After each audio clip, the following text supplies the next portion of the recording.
Ici Nicolas Karabatic. Ici Thierry Omeya. Ici Daniel Narcisse. Alors ici Jérôme Fernandez. Bienvenue sur la radio Talk and Sport.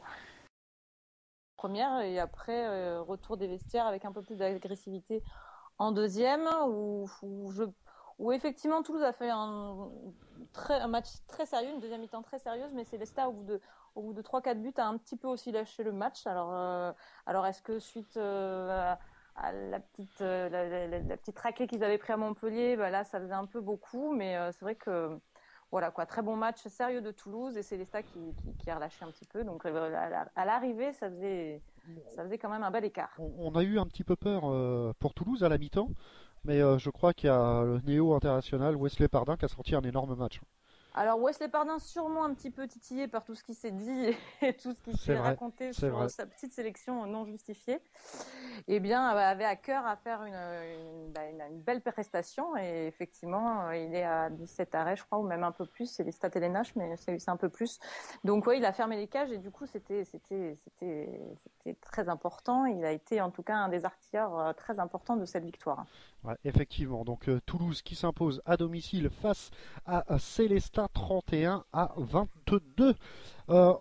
Mickaël, on va parler un peu de ce match-là, Montpellier-Chambéry. On a vu qu'une seule équipe sur le terrain pendant l'ensemble de la rencontre, j'ai envie de dire. Chambéry a complètement passé à travers leur match. Pourtant, ils marquent 30 buts à Montpellier, mais Montpellier en marque 40. Ouais, alors bizarrement, c'est pas forcément en défense qu'ils ont pêché. C'est plutôt en attaque où ils ont été assez stériles pendant tout le match, à l'image de Basic qui a pas retrouvé très souvent le chemin des filets, de Bichanic qui a eu encore beaucoup de mal, Timothée Nguessan qui revient mais qui n'est pas encore à son meilleur niveau. Il y a peut-être que Panic qui est un peu sorti du lot, mais c'était quand il y avait déjà beaucoup d'écart, donc. Non, ils ont vraiment eu beaucoup de difficultés en attaque et contre l'équipe de Montpellier, ça se fait cash sur les contre-attaques, d'autant plus que Chambéry fait deux changements, attaque-défense. Donc le secteur du jeu de transition, c'est un moment très friable pour eux et Montpellier l'a très bien joué. Et puis après, il y a eu un écart assez rapidement et ils ont déroulé pendant tout le match avec un gros capital confiance. Ouais, avec notamment Siffert à 13 arrêts, je crois, à Cambrai pas mal, Dolnec aussi. Donc autant dire que Montpellier se pose en vrai prétendant de cette seconde place, parce que la première semble promise à Paris, on y reviendra. Donc Montpellier va être dur quand même à aller chercher, même si Dunkerque est toujours présent, Mika. Oui, ben on a vu que Montpellier était un peu sur courant alternatif quand même, parce ils sont laissés surprendre par ces sons à la maison. Donc c'est plus l'équipe dominatrice que ça a été. Je pense que les équipes se sont un peu mis au niveau de Montpellier, mais ça reste quand même une très grosse écurie du championnat. Et le duel entre Montpellier et Dunkerque pour la seconde place, j'en ai peur, parce que Paris a l'air de ne pas vouloir lâcher encore trop de points cette saison. Donc ça va être un bon match pour aller gagner cette deuxième place qualificative pour la Ligue des Champions. Alors on parlait justement de cette première passe acquise pour l'instant à Paris. Paris a fait un excellent match du côté de Saint-Raphaël. Sébastien, 31-26, 31-36, pardon, belle victoire de Paris. Mais il y a un moment, hein, Saint-Raphaël en deuxième mi-temps aurait peut-être pu faire basculer la rencontre. Ça s'est pas passé comme ça et Paris l'emporte de 5 buts. Hein. Donc Paris inarrêtable. Ouais, ça s'est pas joué à grand chose comme tu dis, mais après c'est surtout l'expérience parisienne qui dans le Money Time a fait la différence, parce que la première mi-temps c'est clair qu'il y avait qu'une seule équipe sur le terrain, c'était Paris, avec Hansen qui faisait ce qu'il voulait. Après l'écart logique à la pause, et il y a eu, comme tu dis, un retour de Saint-Raphaël qui a failli s'avérer payant, pardon. Mais bon, Paris a joué à l'expérience et au final ils ont quand même réussi à s'en sortir, et belle victoire parisienne, mais Saint-Raphaël a quand même a fait ce qu'il fallait quoi pour revenir, et donc belle prestation des Barois, je trouve, dans l'ensemble. Ouais, effectivement. Ça a été compensé, mais. Pas récompensé, on n'a pas porté chance à Slavica Djukanovic, notre ancien invité de lundi dernier. Bon, ouais, il y a Quentin Eman d'ailleurs, ça fait 2 fois. Hein, ouais, c'est vrai. Bon, Wesley Pardin a quand même gagné avec Toulouse, donc ça compense un peu nos stats. Tiens, en parlant de stats, il y a une équipe quand même qui a dû se batailler, Stéphanie, quand même, pour l'emporter du côté d'un promu nîmois qui a vraiment mis Toutes les chances sont comptées pour essayer d'emporter ce match, mais Dunkerque était un peu plus fort, de 2 buts, 23-25, belle victoire de Dunkerque. Ouais, belle victoire de Dunkerque qui allait vraiment chercher, j'imagine, j'ai pas vu le match, mais vraiment, ça a dû être une rencontre très physique, comme le sont très souvent les rencontres de Nîmes à Nîmes en plus. Donc, ouais, ça a dû être une grosse partie. Alors, je pense qu'effectivement, comme Nîmes est physique, Dunkerque qui eux proposent un jeu un peu plus fluide, eh ben, ils ont dû être bousculés, ce qui n'a pas dû vraiment beaucoup leur plaire. Mais bon, l'important c'est de repartir avec les 2 points de la victoire, ce qu'ils font très bien parce qu'effectivement il y a plusieurs équipes quand même qui vont y laisser les points à Nîmes, sachant qu'en plus ils sont sur une très bonne dynamique. Donc non, très belle perf de Dunkerque. Ouais, et sachant Faut noter quand même que Dunkerque avait fait le voyage la veille, mais en bus, 13 heures de bus, donc je pense qu'ils n'étaient pas non plus dans les conditions optimales. ouais, et Dunkerque arrive quand même à s'imposer avec du côté nîmois 16 arrêts d'Idrissi, le portier. Donc autant dire que il fallait lui planter des buts. Mais 19 pour les Dunkerquois. Et moi j'ai 11, donc après je sais pas trop. 11 De pour Vincent Gérard. Ouais, mais, 11 de Gérard C'est 19 fois, ouais. et 7 Et d'Anotel. Hôtel, ça fait 19. C'est vrai. Et 17 pour Yacine, s'il vous plaît.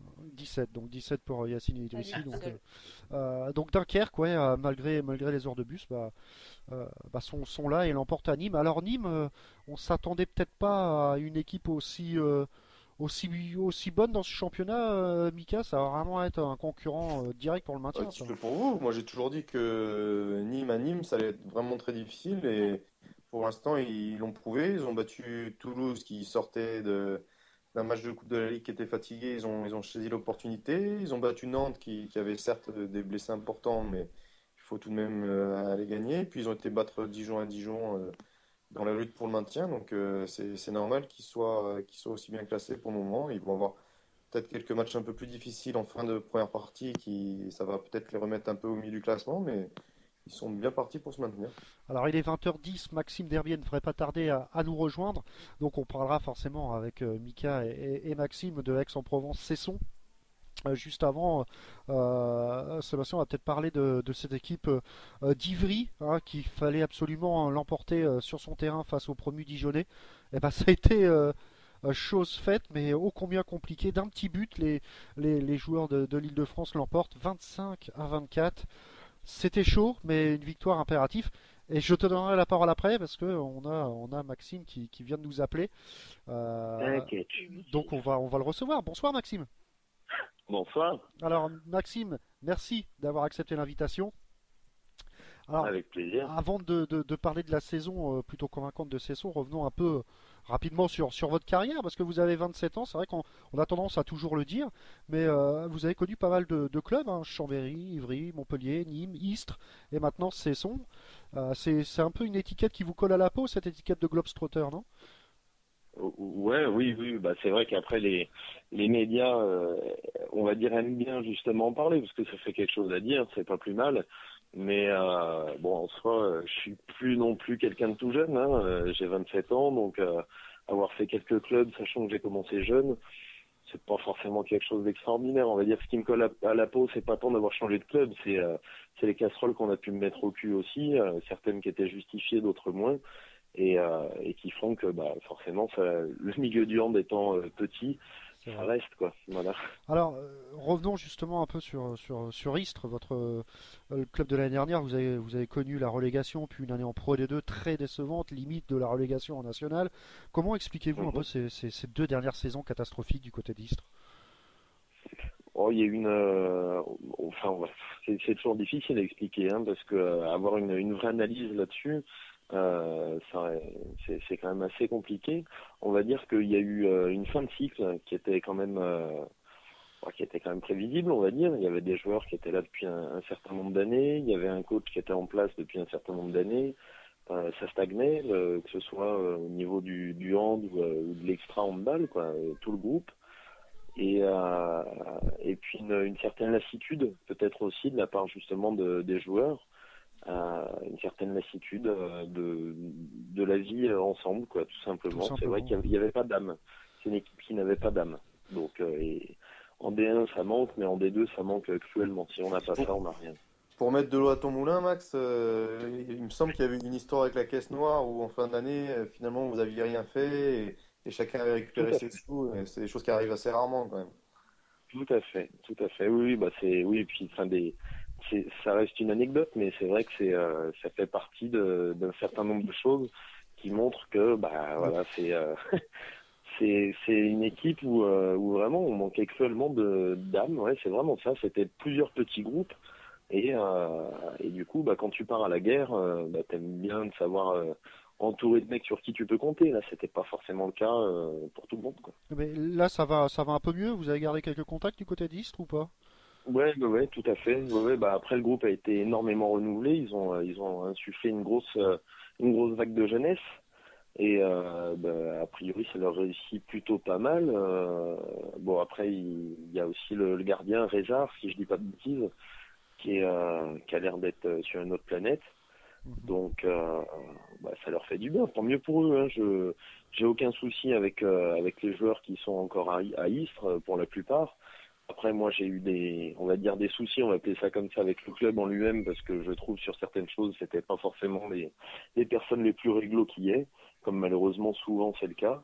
Mais je suis très content pour eux que ça se passe bien, il n'y a aucun souci. Alors, est-ce que le fait de comme ça de faire 2 saisons vraiment catastrophiques vous a un peu fait réfléchir et décider de quitter le club?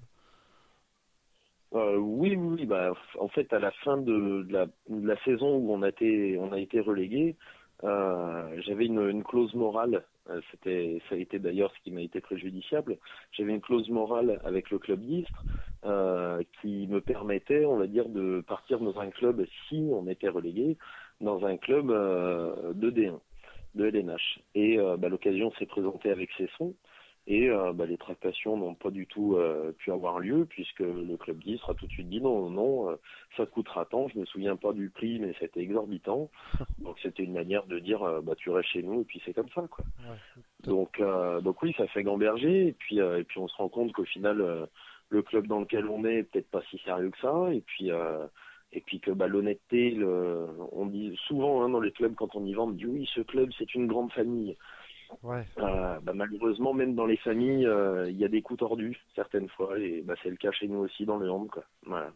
Et justement, donc vous l'avez dit, Cesson revient à la charge, j'imagine, fin de saison dernière. Et vous là du côté de la Bretagne, vous avez eu plusieurs possibilités ou Cesson s'est vraiment imposé comme Très honnêtement, j'ai eu deux possibilités. J'ai eu Créteil au moment où je discutais avec eux, avec Cesson. Il y a Créteil qui s'était manifesté aussi. Et bah, j'ai réfléchi comme tout à chacun. Hein, c'est pas, on part pas sur des coups de tête. Et puis bah oui, c'est vrai que Cesson s'est imposé. Et puis bah, j'ai bien fait au final. Sinon, je serais reparti pour une année en D2. c'est vrai. Mais bah ouais, Cesson s'est imposé aussi parce que bah, j'avais beaucoup de contacts justement à Cesson avec d'anciens joueurs istréens comme bah, Sassi Boulkif, comme Yann Gentil.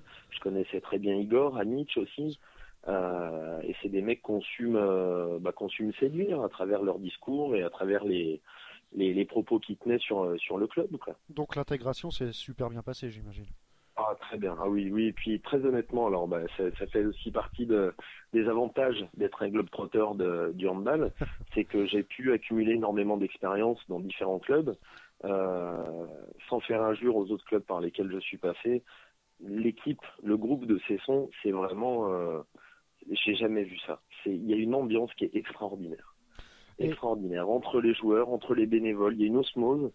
C'est fabuleux. On ne peut pas ne pas s'intégrer. Alors, ce qui explique peut-être ces très bons résultats en début de saison là. Vous venez de faire un bon match nul à Aix qui était invaincu à part Paris, mais bon, c'est Paris. Mais autrement, est-ce que ça explique un peu tout ça, cette ambiance, cette osmose, l'excellent début de saison, et puis j'imagine aussi que vous avez des joueurs quand même de calibre. Hein. Oui, voilà, c'est ce que j'allais dire. Faut pas oublier non plus rendre à César ce qui appartient à César. On a quand même des joueurs qui ont su élever leur niveau cette année. Je pense notamment aux frères Brief, les deux frères Brief, qui bah y a rien à dire, quoi. C'est juste parfait ce qu'ils font. Et puis après, bah oui, évidemment, il y a l'ambiance fait que bah on voit pour les personnes qui ont pu suivre le match qu'on vient de faire contre Aix. arrive un moment, au bout d'à peu près 45 minutes de jeu, où on n'est pas bien, on a la tête un peu dans le seau, on a du mal, Aix prend un peu d'avance. Et ce qui fait à un moment donné justement qu'on arrive à relever la tête, c'est parce qu'on est vraiment unis. On est tous ensemble, il n'y a personne qui s'engueule, il n'y a personne qui reproche à l'autre de rater un tir ou de mal défendre. C'est tout le monde au combat et tout le monde s'entraide. Et oui, effectivement, ça aide quoi. Ça aide. On va justement demander à Mika, Mika Ali qui est avec nous d'ailleurs, tout comme Oui. Stéphanie Fernandez. Tout à l'heure vous posera des questions décalées et puis Sébastien Ripstein. Mika, alors comment tu as trouvé cette équipe de Cesson vraiment unie Est-ce que ça peut vraiment une équipe qui peut vraiment peut-être jouer les troubles faits dans les 4 meilleures équipes du championnat? Oh, pourquoi pas, mais je pense qu'ils sont un peu limités en rotation. Maintenant, c'est aussi ce qui m'a frappé chez eux, c'est que malgré le fait qu'ils soient limités en rotation, ils ont réussi à tenir la distance sur 60 minutes et même faire mieux que ça, parce que dans le dernier quart d'heure, comme l'a dit Max, ils arrivent à remonter une différence de 4 buts. On était à 20-16 et ils reviennent à 25-25, alors que nous, on essaie de faire tourner pas mal et que on a du sang frais, mais eux, ils jouent avec la même base arrière pendant tout le match. Il y a juste les ailiers, les pivots qui tournent un peu, mais c'est ça qui m'a impressionné. Puis oui, on sent que c'est une équipe, on sent que c'est les seuls mecs que j'ai entendu crier devant les caméras. On pense à ceux qui sont à la maison, machin. Ça m'avait un peu fait rigoler, mais c'est symptomatique d'une équipe où tout se passe bien. Donc je pense qu'ils sont bien partis. Maintenant, pour l'instant, surtout le gaucher, les frères Brief, est un peu sur un nuage. Si ses performances venaient à baisser, il serait peut-être un petit peu plus en difficulté. Mais tant que ça roule comme ça, il n'y a pas de raison qu'ils ne fassent pas une très belle saison. Alors justement, Maxime, quelles sont les ambitions alors cette saison de Cesson? On garde les pieds sur terre. J'entendais là, est-ce que jouer les troubles faits sur les 4 premières équipes, on n'en est absolument pas là. C'est vraiment la première chose et c'est ce qui a toujours été l'objectif prioritaire du club de Cesson, c'est le maintien le plus vite possible. Donc l'objectif c'est le maintien et tout ce qui viendra après, comme beaucoup de clubs de milieu de tableau, on va dire, ce sera du bonus.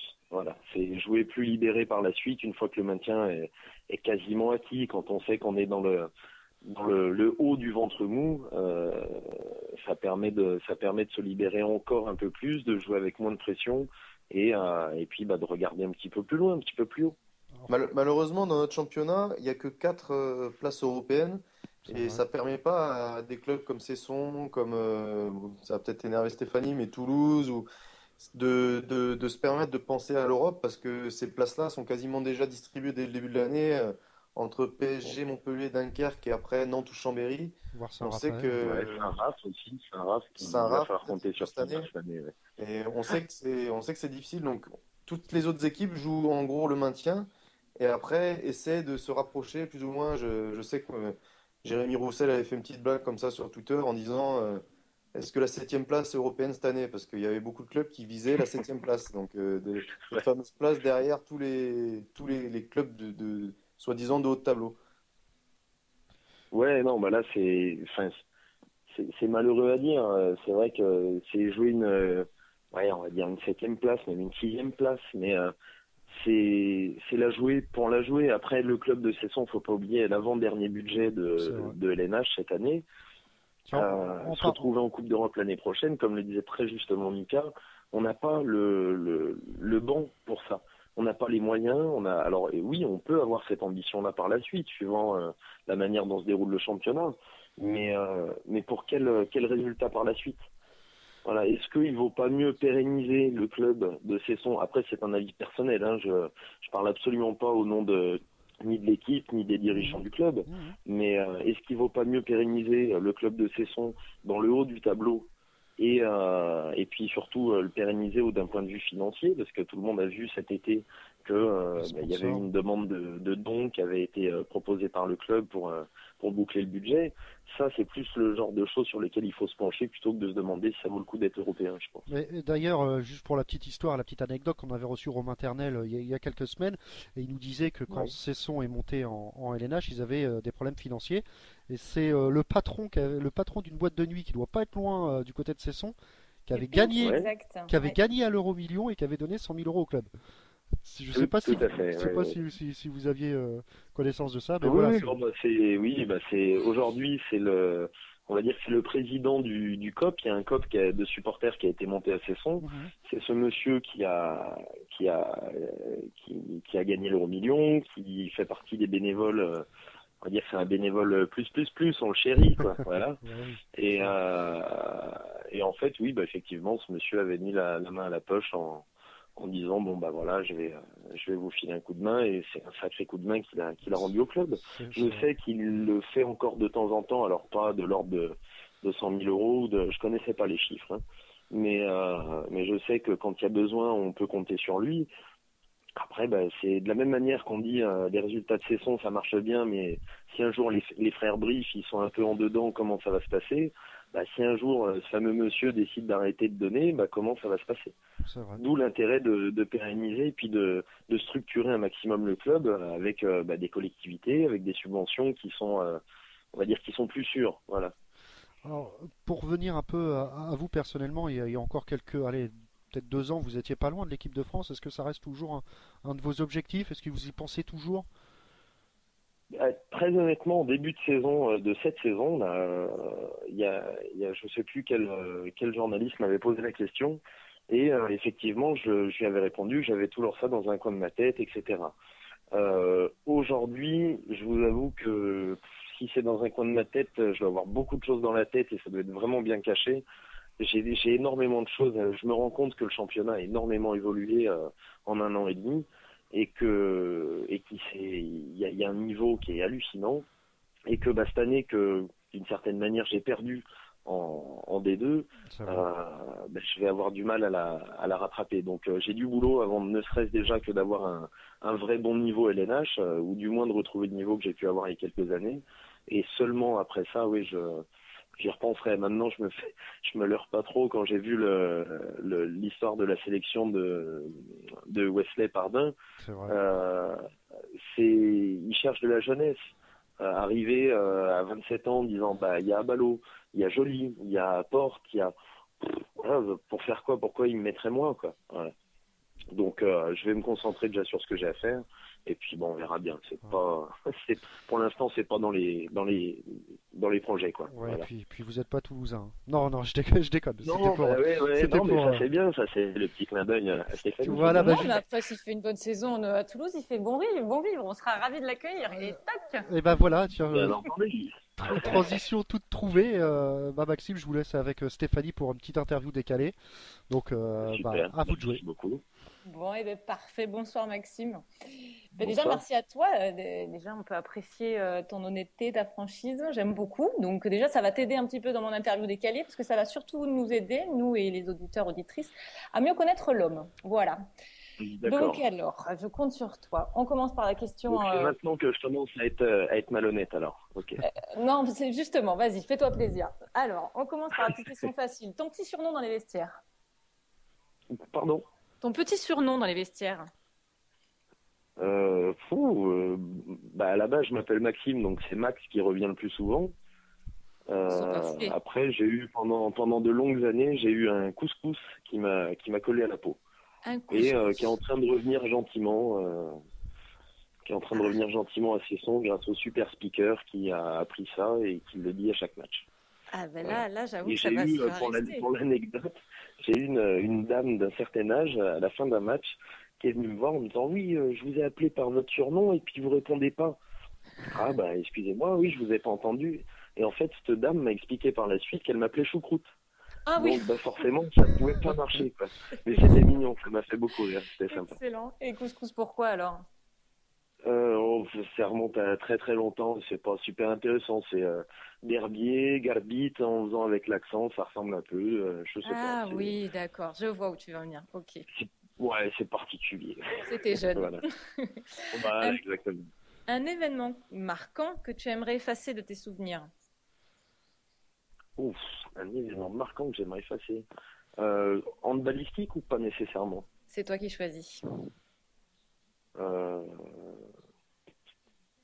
handballistique, j'enlèverais tous les événements qui se reportent à des blessures, que ce soit les miennes ou celles de mes coéquipiers. Et extra handballistique, j'enlèverais tous les décès que j'ai pu avoir dans ma famille durant toutes ces années. Mhm. Et une Pas mal. expérience que tu aimerais vivre? Je vais pas dire l'équipe de France, je suis pas encore à Toulouse, donc je vais chercher autre chose. Mais tu Expérience aimerais, que attention, j'aimerais je peux vivre. lancer des informations ce soir. Tu aimerais. Non, non, il me reste encore une année de contrat. D'accord, une année, ça s'arrange. Continue. C'est une excellente question. Je me suis jamais posé cette question. Une expérience que j'aimerais vivre. Si, je pense, et ça va faire plaisir à Mika qui est un peu globe-trotter aussi, mais j'aimerais bien simplement faire un break pendant un an et faire un tour du monde. Voilà. Très bien. Ouais, belle idée. Alors, toi-même, j'ai pu lire dans certaines interviews qui remontent, tu te définissais comme rebelle à 27 ans. C'est fini la rébellion? Non, mais je suis plus sensé maintenant. Je suis plus diplomate. C'est simplement ça. J'étais rebelle un petit peu anarchiste à l'époque. J'envoyais tout bouler comme ça venait. Je disais les choses telles qu'elles sortaient, pas comme je le pensais, mais telles qu'elles sortaient, un peu trop écorché vif, on va dire. Et puis aujourd'hui, ouais, avec un petit peu plus de maturité, je continue de me rebeller contre un certain nombre de choses, de propos, d'injustices, que ce soit dans le hand ou ailleurs. Mais ouais, j'ai toujours pas ma langue dans ma poche. Ça, c'est pas. Mais oui, toujours. Je pense que c'est quand on le dit et qu'on l'est réellement, ça nous colle à la peau jusqu'à la fin de notre vie. Ça. D'accord, oui, effectivement. Alors, peux-tu nous raconter une situation comique ou gênante où tu t'es dit, je suis content que personne m'ait vu?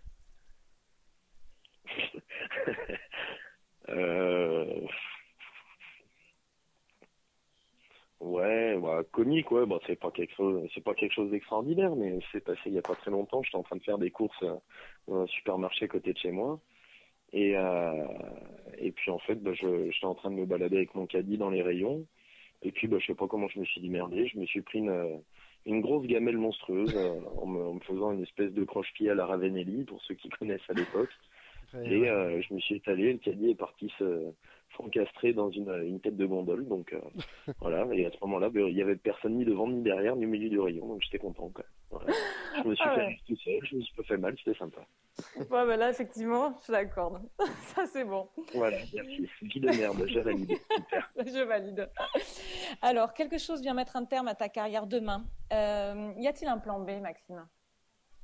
Bien sûr, oui, ça pour le coup, oui, j'ai des plans B, des plans C, oui. Lequel? C'est pas des reconversions toutes trouvées, mais j'ai un diplôme d'architecte paysagiste, donc qui me permettrait, si malheureusement je dois arrêter le hand brutalement, de me retourner, on va dire. Ensuite, j'ai d'autres projets qui sont encore dans les cartons, on va dire, mais qui concernent de monter des petites sociétés avec des copains, on en a discuté, donc dans la communication et le marketing, donc ça pourrait être pas mal aussi. D'accord, on est loin du hand. Oui. Alors, oui, le jour où, si c'est une blessure, c'est vrai que c'est pas, une blessure ou un événement, quel qu'il soit, c'est vrai que ce sera certainement une déchirure. Ce sera une déchirure de quitter le hand de cette manière-là. Mais le jour où j'arrêterai le hand, j'arrêterai totalement le hand. Oui. J'aurais besoin de faire un break. Je serais pas le genre à finir en N3 ou en pré-national à Pacoulin-les-Bains pour histoire de dire non. Je ferais du tennis ou de la pêche ou j'en sais rien, ça ira bien. D'accord.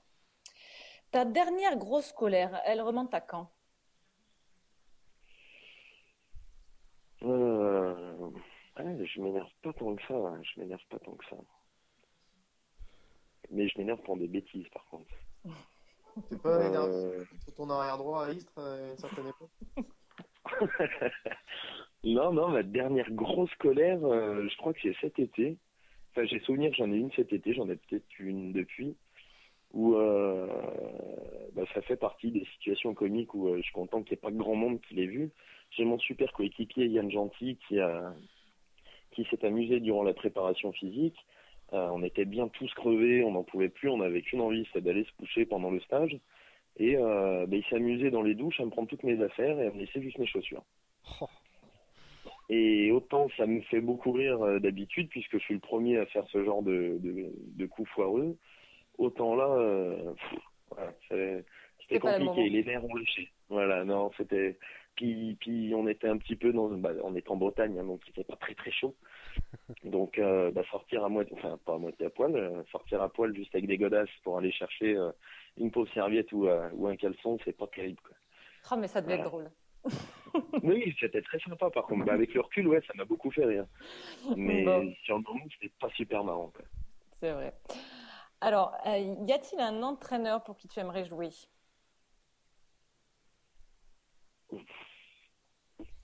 À l'importe, dis-le. Un entraîneur Non, ça compte pas. On n'a pas le droit de dire ça. Non. Un entraîneur Onesta non plus. Bon, non, mais Ah, si, tout à fait. Ah oui, j'en ai un qui me revient, Rudy Bertsch.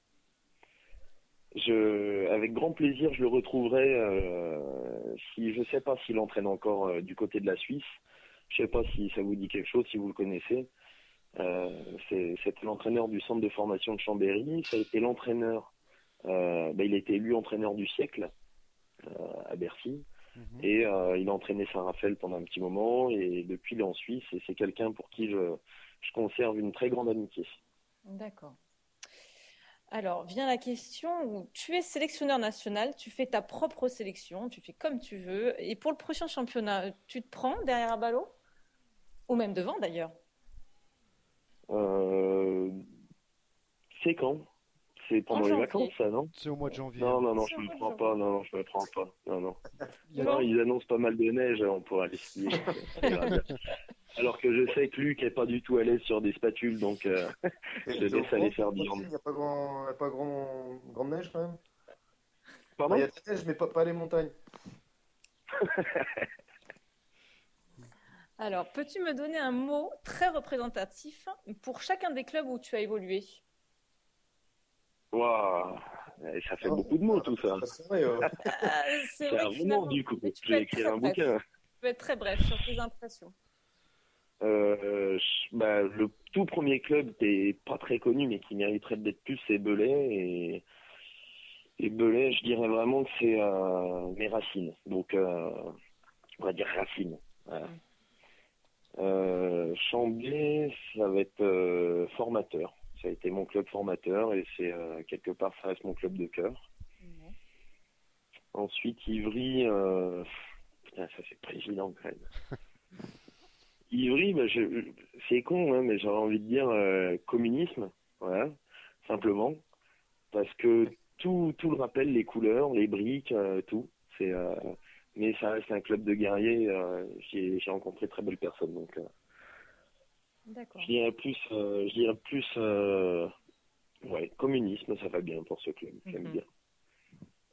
Montpellier, professionnalisme, sans aucun doute, sans aucun souci. Ça a été, pendant un temps, je comparais ça un petit peu en me disant, mais c'est vraiment comme bosser dans une société, quoi. Voilà, on te demande des résultats et point barre, c'est tout ce qui compte. Donc après, ça donne une idée de ce que c'est que le très très haut niveau, quoi. C'est bien. J'ai vu, ça me convient pas, très bien. Nîmes, je dirais valeur. C'est un club avec énormément de valeur. Après, ça transpire pas par les pores de toutes les personnes de ce club, malheureusement. Avec Mika, on y est passé. Il y avait un très grand monsieur qui s'appelait Galouedec qui a été juste fabuleux. Et puis, on a eu la chance d'avoir un entraîneur qui était tout aussi fabuleux, dans un autre style. Mais c'est un club qui a énormément de valeur et j'ai compris ce que c'était réellement l'amour du maillot. Ouais. D'accord. Istres. Alors ça va être peut-être le plus compliqué. Là, du coup, oui. Ça va être très compliqué, Istres, parce que j'ai pas grand-chose à dire. Malheureusement, j'ai envie de dire que c'est, comme mot, je mettrais superficiel, mais j'y ai passé quand même de super années. Je suis pas du genre à cracher dans la soupe non plus. Non, mais c'est ton ressenti, c'est ce que t'en gardes le plus. Voilà. Voilà, malheureusement, comme beaucoup de gens que j'ai rencontrés aussi dans le Sud, les gens dans le Sud sont très superficiels et ce club en fait partie. Et puis, c'est on attendra de finir l'histoire alors. Je vais dire l'avenir, voilà. Je vais dire l'avenir, voilà, très bien. Très bien, parfait. Écoute, Voilà. est-ce que pour toi l'important est-il de participer? Pour moi, l'important, c'est de participer. Pas du tout. Non, j'en ai rien à foutre de participer, c'est pour perdre. Non. Là-dessus, je suis vraiment un sale con. D'accord. C'est toi qui l'as dit alors. Tout à fait. Je te remercie de me valider aussi. Non, mais je suis d'accord avec toi par contre. Alors là, à l'approche de Noël, tu es prêt en... Un sale con. Ouais, voilà, c'est ce que j'allais dire. Je suis d'accord avec toi par contre. Je me traite de ça. Je suis d'accord avec toi par contre. Non, je suis d'accord avec toi sur le fait que l'important n'est pas que de participer. Oui. Mais pas grave. c'est ce qu'on apprend en France, qu'est-ce que tu veux que je te dise? Donc, à quelques mois de Noël, tu es prêt à envoyer ta lettre au Père Noël. Il y a quoi en tête de liste cette année? La paix dans le monde? Pas du tout. Oui, tu fais ta liste. J'en ai rien à foutre non plus. Non, je suis complètement égoïste. Je m'en fous de la paix dans le monde. Un peu de sommeil? Pardon? Un peu de soleil? Un peu de sommeil. Ah, de sommeil, oui, ouais. Non, ça va. Non, le petit m'embête pas trop pour l'instant. Il a été cool là depuis que je suis revenu d'Aix. Je pense qu'il s'est dit, il faut peut-être que je le lâche un peu. Non, qu'est-ce que je mettrai en tête de liste? Bonne question. Je suis bien sûr, quelle question? Un ticket gagnant de l'euro-million? Non, la pêche, rien du tout. Je demande le ticket gagnant, 48 millions, je donne 100 000 euros à Cesson et puis je me casse, ça va bien. D'accord, parfait. Je te savais pas porter sur l'argent, je suis déçu. Ah, mais de plus en plus, tu vois, finalement. Bon, si on pouvait récupérer un peu de l'euro-million pour notre émission, on prend, nous. Oui, je vous en filerai aussi, il n'y a pas de souci. Si je prends les 48 millions, je vous donne 100 000, il n'y a pas de problème. Ça, c'est bon. Y a-t-il une dépendance à laquelle tu voudrais échapper? La cigarette. Et une à laquelle, pour toi, il est essentiel de rester attaché?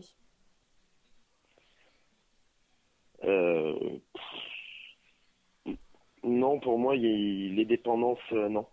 Non, il n'y en a pas une plus qu'une autre. C'est quoi qu'il arrive, c'est jamais bon d'être dépendant.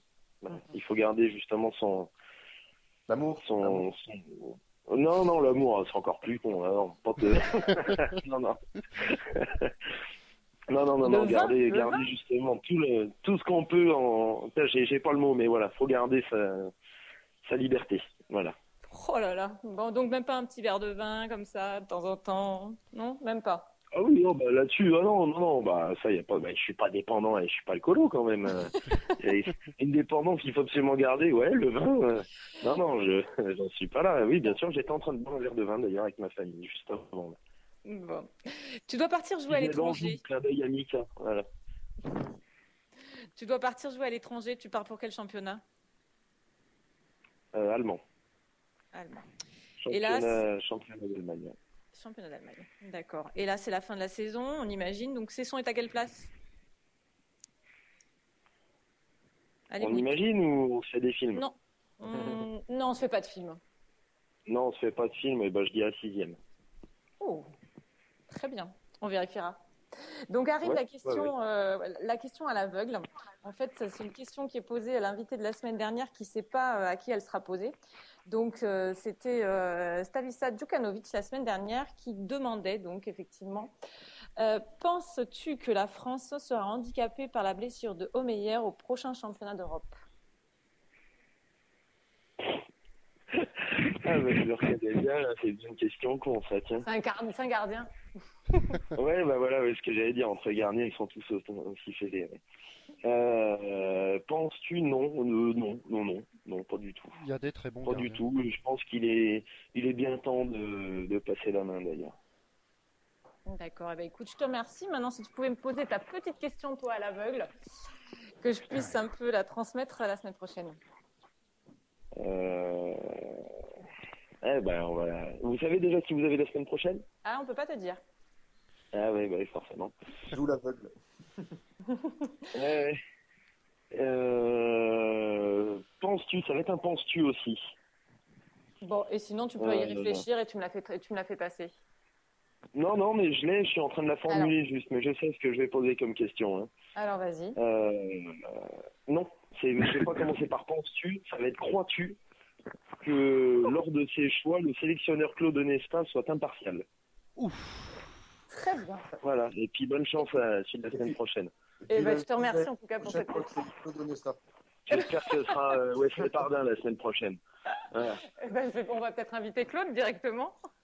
Bah pourquoi pas, passez-le moi, appelez-moi en même temps, ça fait bien. Je te remercie beaucoup Maxime en tout cas. Bonne continuation Merci à toi, vous. bonne saison. Merci Maxime. Bonne soirée à tout le monde. Merci Maxime et passez une bonne soirée.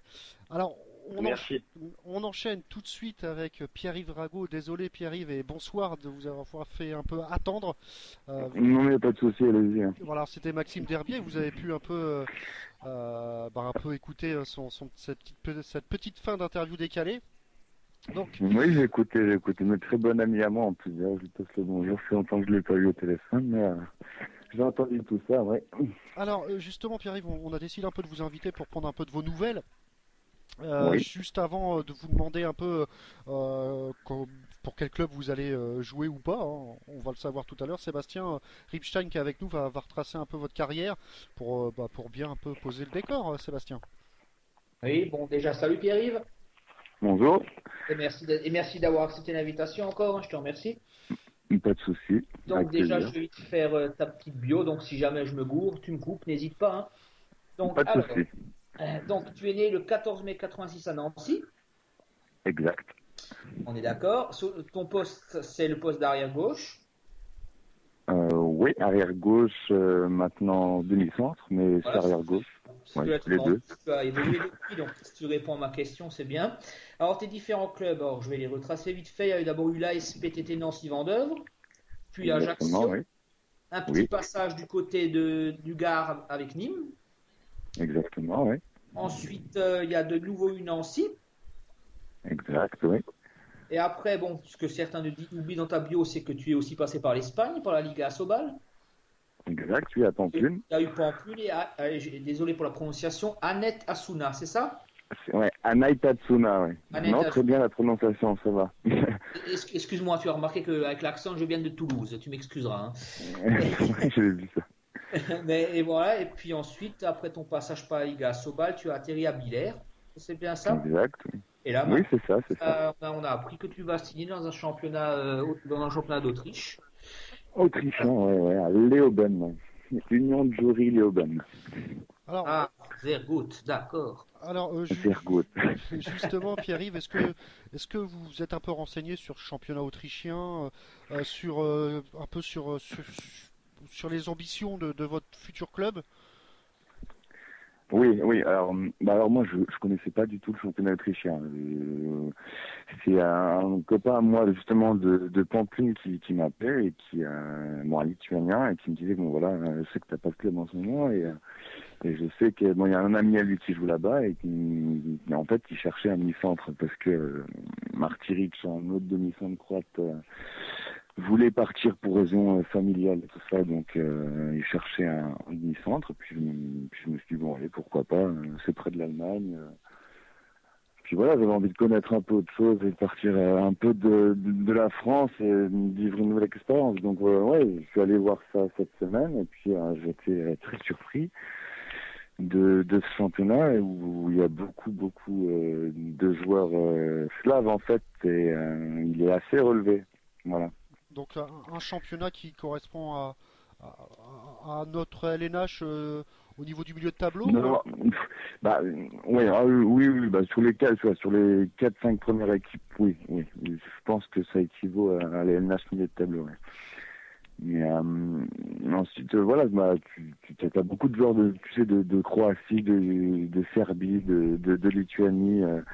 Ils sont juste à côté de chez eux en fait et ils vont jouer là-bas et c'est eux qui relèvent le championnat en fait. Alors, oui, il y a eu très très bons joueurs et j'ai été vraiment surpris de voir qu'il y avait autant de bons joueurs que ça là-bas. Alors justement, on va revenir un peu sur.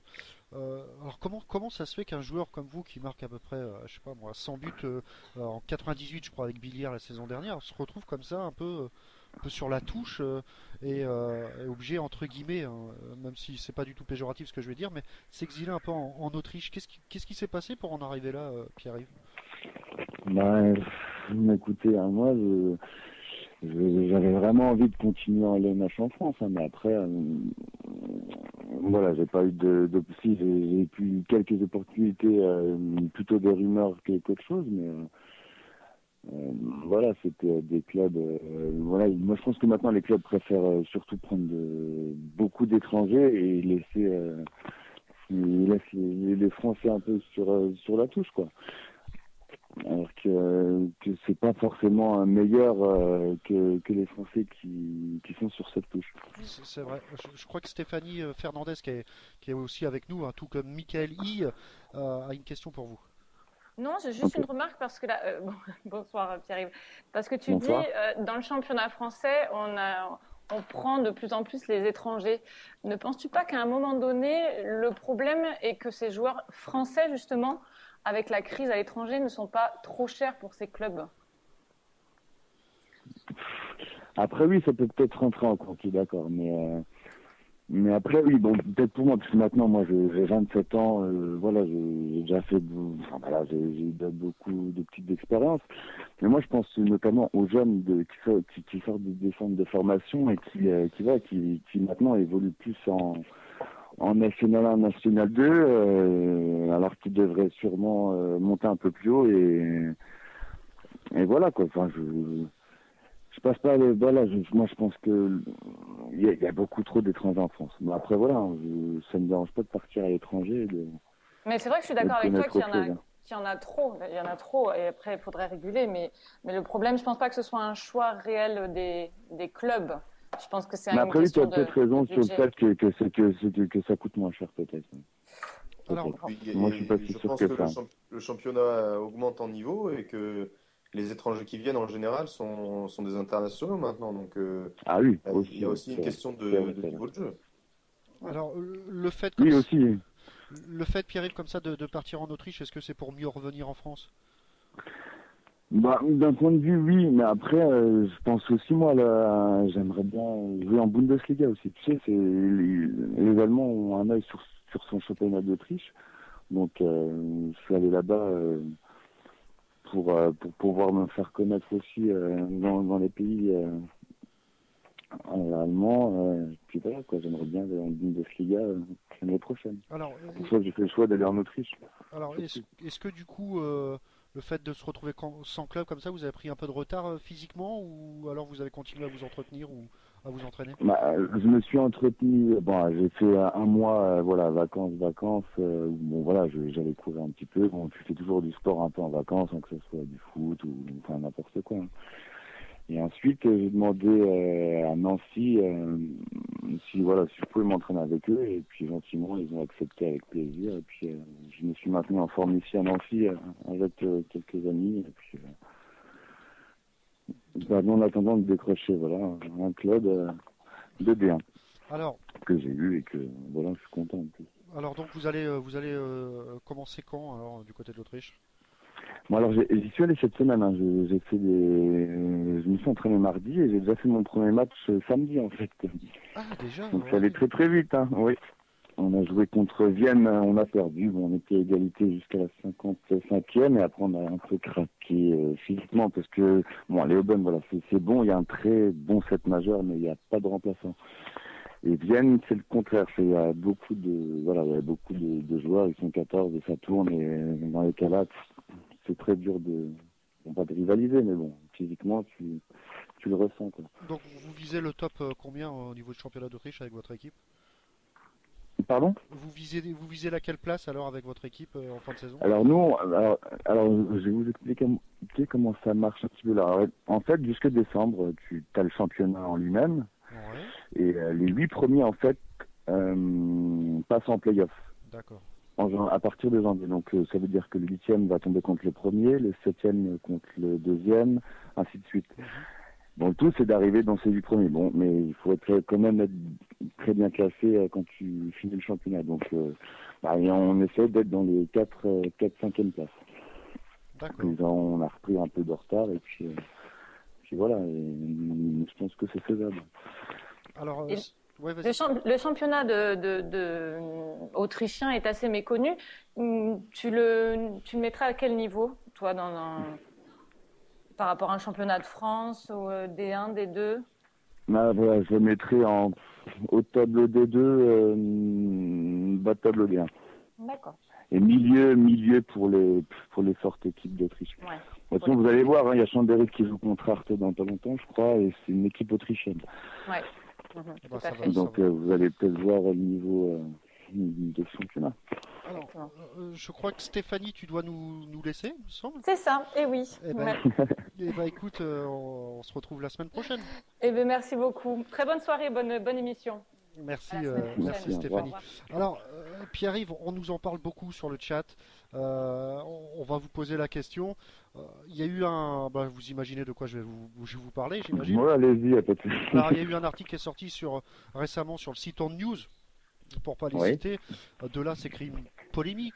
Et en vous lisant, parce que vous avez répondu, on a l'impression, c'est même pas une impression, clairement, vous en voulez au club, certains dirigeants et le coach Arnaud Villedieu du côté de Billière. Alors, qu'est-ce qui s'est passé du côté de Billière, Pierre-Yves? Les gens sont curieux. Bon, écoute, je vais pas en faire toute une polémique non plus. Voilà, c'est le seul regret que j'ai eu dans ma vie, franchement, c'est de signer là-bas. Ouais. Mais c'est juste à cause de ce staff. En dehors, c'est une très belle région, c'est bien, mais handballistiquement, c'est pauvre. C'est comme ça. C'est vraiment, j'ai trouvé ce club, c'est malsain. Ils se protègent. Puis voilà. Et puis on avait des entraînements. Tu faisais pas de tactique. T'avais aucune combinaison en attaque. Puis voilà, ils se démerdaient pas ou ils faisaient pas tout pour pouvoir gagner un match où ils mettaient pas tout de leur côté, qu'ils les avaient tout de leur côté, quoi. Voilà, ils faisaient jouer leurs petits joueurs qui sont là-haut depuis très longtemps. Et puis, je sais pas, tu as bien vu que l'année dernière, on commençait toujours avec un pivot à gauche, à l'aile gauche, et voilà, un autre pivot. Donc tu vois ça en bien. C'est comme si je te disais dans une équipe de foot, tu mets Chris le défenseur en numéro 9 devant. Enfin, tu vois ce que je veux dire. Tu peux pas gagner un match comme ça en bien. T'as un ailier gauche, c'est pour être ailier gauche. C'est pas un pivot qui va aller là-bas. Je suis assez d'accord avec toi. Prenez Mais regarde 5-0. Il joue avec Bertrand Gilles à gauche. Il y a des histoires de défenseurs aussi. Ouais, mais c'est Bertrand Gilles. Tu me parles de Bertrand Gilles. Ouais, mais c'est moi, pas. j'ai pas souvenir de ça, mais c'était peut-être une histoire de défense aussi. Peut-être que c'était pour éviter des changements et avoir... Oui, cette défense, on s'est toujours pris, j'ai regardé encore il n'y a pas longtemps, on s'est toujours pris plus de 30 buts, alors la défense... Ouais. Alors donc, ça s'est super mal passé avec Billière, on l'a compris. Voilà. Est-ce que vous croyez que c'est peut-être à cause de ça ou à cause peut-être d'une réputation qu'ils vous ont faite, que vous n'ayez pas eu d'offres comme ça d'équipe de Pro D2 ou de LNH? Sûrement. Non, mais après j'ai une Pro D2, tu sais, j'ai Charles qui m'a appelé et il voulait que j'aille faire des tests il y a un mois, 3 semaines, et en fait j'ai dit non, parce que j'ai tellement été marqué par Bière, tu vois, d'être dans ce cyclone de défaites que voilà, je vois Charles qui faisait plus de perdre de ça et je me suis pas vu aller là-bas. Je sais même pas si j'ai peut-être eu peur, mais voilà, j'avais pas envie de reconnaître une saison comme ça. Parce que psychologiquement et mentalement, c'était très difficile à surmonter. Ouais, et pourtant, vous avez marqué 98 buts donc, avec Billière. Donc, oui, mais même si, bon voilà, il fait 98 sur je sais pas combien. Voilà, derrière, il me le reprochait, il me le reproche encore. Bon, ça, franchement, il n'y a pas de souci. Alors... Oui, après, je suis content de ma saison quand même, mais c'était même dur d'avoir envie de jouer, même si c'était un LNH. Je sais que LNH, c'est fabuleux de jouer là-dedans. Mais au bout d'un moment, t'avais même plus envie de jouer pour ce staff, quoi. T'arrivais sur le terrain et t'avais plus d'envie, quoi. Même si t'étais en LNH, c'est devenu très grave, hein. C'était grave. Bah, et surtout que Villiers, on l'a vu par ses résultats, a un triste record avec 0 victoire, 0 points. Ouais, le 50-24, de toute façon, ça a débuté avec un beau 50-24. C'était, C'est clair. bon, ça marque l'histoire un peu du club, c'est très bien. Ouais. Bon, après, moi j'étais dedans, tant pis. Hein. Si vous voulez que je dise. Ouais, vous pensez clairement qu'ils ont rien fait pour essayer de... Non, mais surtout qu'en plus, tu sais, bon, t'arrives en décembre, t'as pas gagné un match. Bon, d'accord. Mais avant décembre, tu regardes dans le journal et tu vois que c'est marqué, oui, bon, Bière va changer 60% de son effectif l'année prochaine, à partir de décembre. Franchement, mais Ouais. les joueurs avec qui j'étais, déjà, il y en a, ils savaient que c'était eux, et puis comment tu veux qu'après Sois motivé. tu puisses envisager, je sais pas, de gagner un match ou de faire ou qu'il y ait une bonne harmonie dans le groupe avec des sujets qui sortent comme ça avant décembre, quoi, avant même pas la moitié du championnat.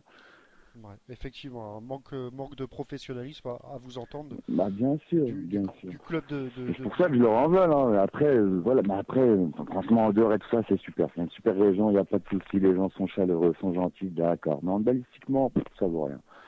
Bon, vous êtes Rien du tout. même Arnaud Villedieu, vous êtes un peu dur avec lui là enfin un peu dur. Enfin c'est Oui, c'est oui, parce que lui nous a traité en plus de tricheurs, parce qu'on trichait, parce qu'il y a peut-être, on a fait une préparation, on est sorti une fois, voilà. Bon, les handballeurs sortent des fois comme ça de temps en temps, c'était en préparation. Il a dit qu'on trichait. Nous, on n'est pas tricheurs sur le terrain, on est là, on joue, on est à 100%. Par contre, lui, il n'est pas à 100% à l'entraînement. Tu vois, je vais te raconter une petite anecdote. Hein. Moi, j'arrive à l'entraînement, il y avait un petit bouquin sur la table. Ce bouquin, ça fait 5 ans qu'il est là, et il y a 2 pages marquées dedans, et c'est ses entraînements. Voilà, moi, je suis pas allé dans une V1 excuse-moi de l'expression, mais pour pas en branler une, quoi.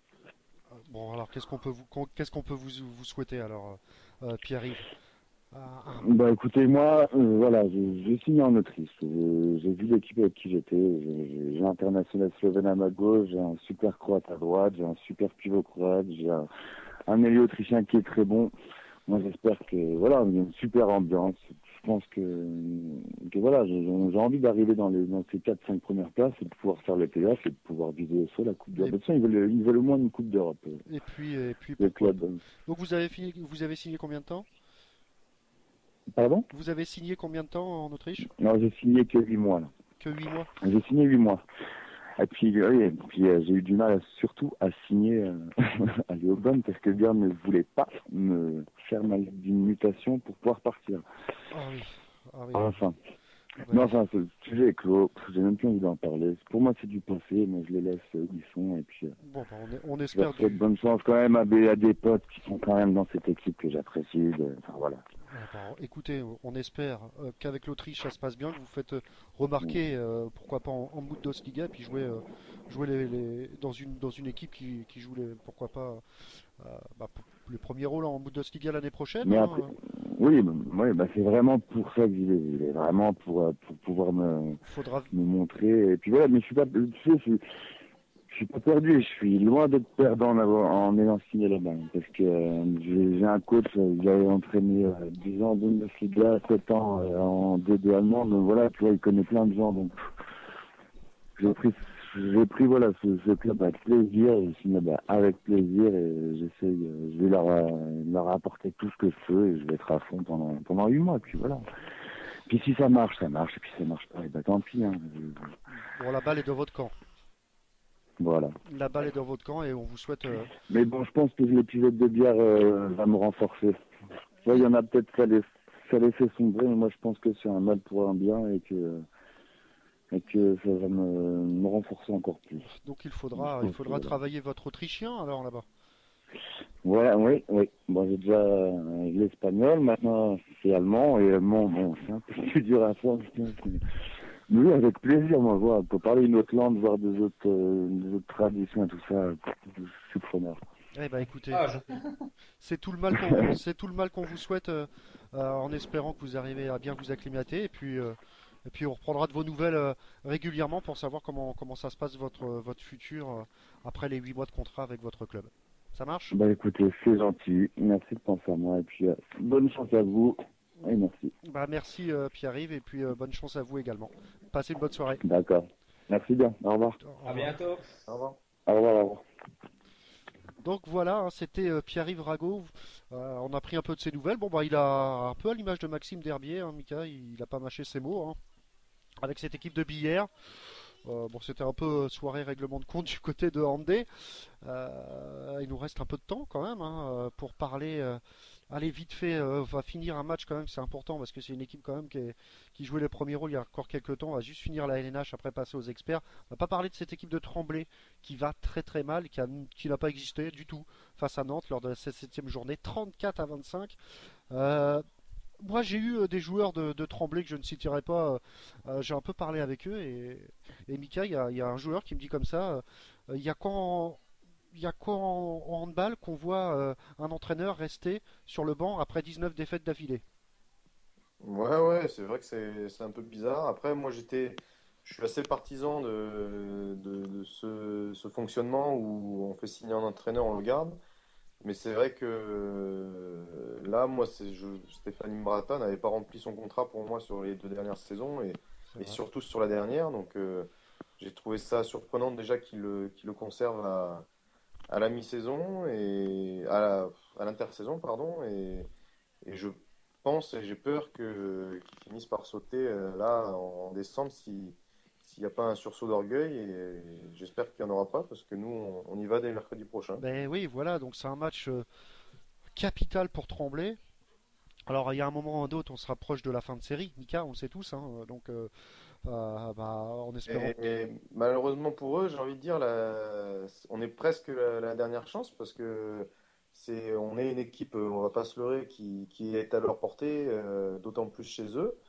Et derrière, ils ont un calendrier vraiment très difficile parce qu'ils ont joué tous les bas de tableau, donc ils vont jouer Paris, Dunkerque, Chambéry, Montpellier. Donc s'ils prennent pas des points contre nous, ça risque d'être très difficile pour eux cette fin de première partie de championnat.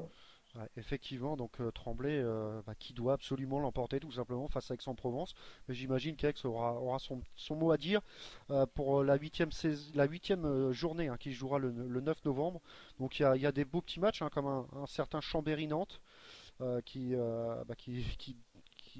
devra permettre aux Chambériens de se remettre un peu de cette lourde défaite face à Montpellier. Dijon-Paris, c'est son Dunkerque. Montpellier-Ivry, Célestat Nîmes. Un Toulouse-Saint-Raphaël, pareil. On va voir si Toulouse continue son petit bonhomme de chemin, hein, ce qui permettrait aux Toulousains, pourquoi pas, de distancer Saint-Raphaël au classement. Et puis, on l'a dit, Tremblay-Aix-en-Provence, donc ça sera le 9 novembre. Pourquoi le 9 et pourquoi pas ce week-end? Et parce que, et là, l'enchaînement est tout trouvé. On joue la Golden League, Sébastien. On parle pas d'Ivry là? Vite fait? Allez, vite fait, Ivry. Qu'est-ce qu'ils ont fait, Ivry, face à Dijon? On en a parlé. Non, on n'en a pas parlé. C'est vrai qu'on a été coupé juste au moment où Maxime parlait. Et c'était à toi, justement, Ivry-Dijon, 25-24, Sébastien. Première victoire pour les hommes de Pascal et Andry. D'un but, un match assez serré.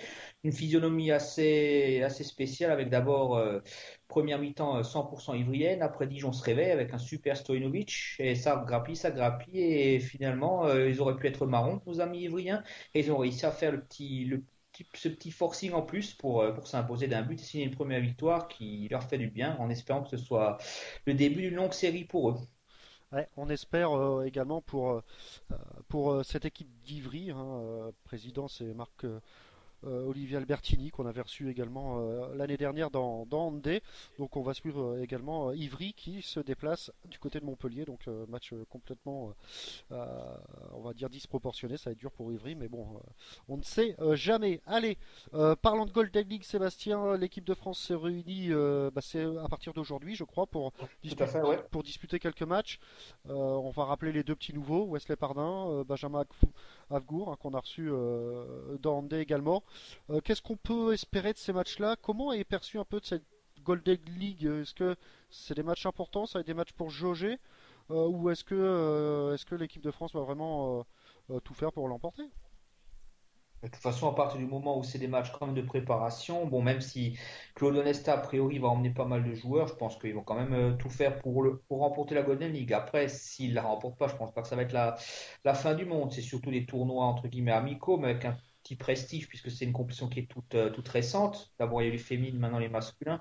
Je pense qu'ils vont jouer pour la gagne. Après s'ils n'arrivent pas, tant pis. Mais c'est surtout, je pense, pour que chaque nation puisse tester ses joueurs et chercher la configuration, l'équipe la plus performante pour l'Euro. Alors tu peux nous rappeler les matchs qu'il y a joué pour l'équipe de France là pendant ce rassemblement? Ouais, bah, la France affrontera la Croatie de Slavko Goluza, le Danemark et la Norvège qui organisent cette première édition de la Golden League. Alors Mika, c'est 3 matchs, dont une un prétendant à l'Euro, hein, le Danemark, la Norvège. Bon, normalement ça devrait passer. La Croatie aussi, qui est une très bonne équipe. Alors ça permet quoi de voir un peu quels sont le niveau de chaque joueur en équipe de France?